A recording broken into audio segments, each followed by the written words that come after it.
আসসালামু আলাইকুম, welcome to টেন্টি lessons. গত ক্লাসে আমরা শিখেছিলাম যে পোটেনশিয়াল এনার্জি বের করেছি। এখন আমরা বের করবো হচ্ছে যে কাইনেটিক এনার্জি। তো কাইনেটিক এনার্জির পার ইউনিট ভলিউম, আমরা কাইনেটিক এনার্জির ফর্মুলা কি আমরা জানি, হাফ এম ইউ স্কোয়ার। এখানে ইউ হচ্ছে যে আমাদের particle velocity.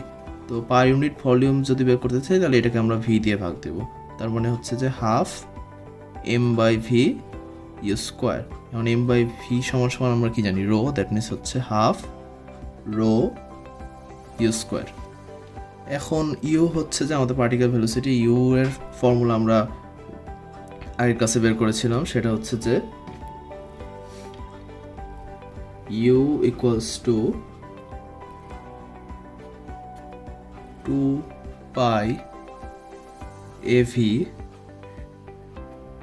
By lambda cos 2 pi by lambda VT minus x.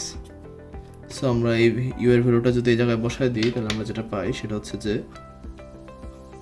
Half rho 2 pi AV by lambda cos 2 pi by lambda VT minus X whole square.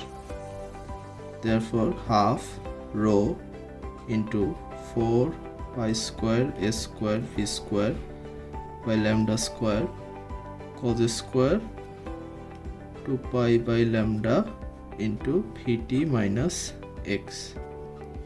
Therefore half আর 4 কাটা, that means হচ্ছে যে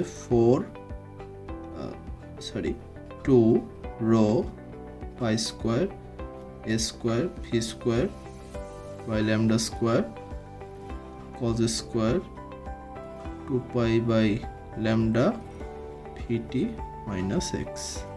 এটাই হচ্ছে যে আমাদের কাইনেটিক এনার্জির formula.